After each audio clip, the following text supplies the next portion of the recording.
Hey guys, I'm going to show you how to replace the headlight bulbs in your 2015 to 2016 Hyundai Genesis Sedan, as well as the G80 models from 2017 to 2020 at the 3.8 liter V6.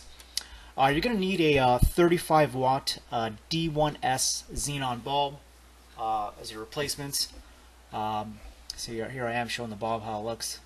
But you're gonna I chose to upgrade mine to some newer Osrams, to give the car a nice wider, cooler light. Not necessarily better output, there's better bulbs for that, like the night breakers, but I chose to go with these ones. You're going to need some mechanical experience before you jump into this replacement. And you have to jack up the car. You're going to need some jack stands, ratchets, sockets, a 12 millimeter one, 10 millimeter one. You need some plastic pry tools for that plastic piece in the engine bay to lift up some rivets, not rivets, plastic push pins, as well as the fender liners too later. Might want plastic ones not to scratch the finish on the plastic in the engine bay. But the hero of this repair was that screwdriver on the far right side. It has about an 8-inch shaft with a total length of about 11 inches, if I recall.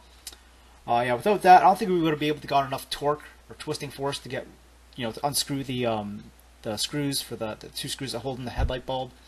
There's a small metal bracket holding those in. So here I am showing you guys the driver's side. First get rid of that plastic trim piece. There's about 13 of those push pins.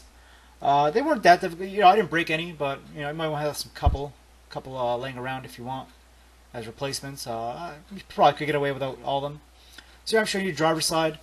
There's this sensor with a piece of plastic holding it into the metal of the body. We have to pry that out with needle nose pliers. Be gentle. Don't try not to break it because I don't think you'll be able to get that back in if you do. Maybe with a zip tie you might be able to. But here I am showing the location of that. So you're going to need to take off the front wheel first. We chose to do the driver's side first because it's a little bit easier access.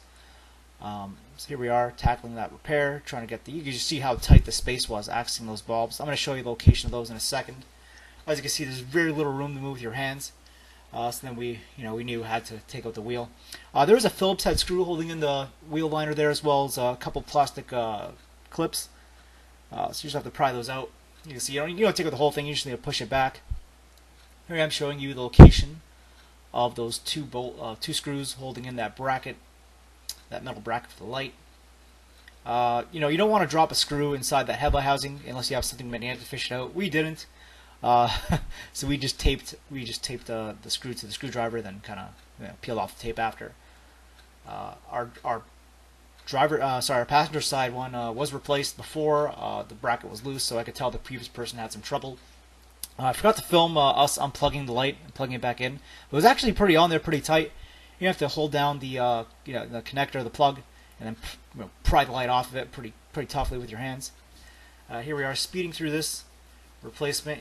It's kind of tricky, but you can't be done with the right tools. I really recommend that screwdriver. That really saved us. Screwdriver is also good for readjusting the headlight beams. If you guys are interested, let me know. I'll show you guys a video of that maybe later. The air box on the passenger side needs to come out. So there's a strut bar with two 12 millimeter bolts. Obviously that plastic piece has to come out first, and there was about 2 or 3 bolts also holding in the air box. So take those out. We didn't have to disconnect the MAF connector or anything else. Also the hose clamp around that the air tube had to come off too. So you just unscrew that with a Phillips head screwdriver. Put it aside, disconnect it. It might be good to vacuum or blast your filter with compressed air if you're in there. But I forgot to mention how to take off the covers for the lights. So it's just I believe a counterclockwise turn, and then you line up those tabs there, and then you twist it in clockwise to put that back in. Here's a short clip of the lights, how it turned out. Unfortunately, I forgot to take a video of how the previous light looks. But these are pretty white. They look great at night. They're nice and white, nice and crisp. Definitely better than the other ones I had in there.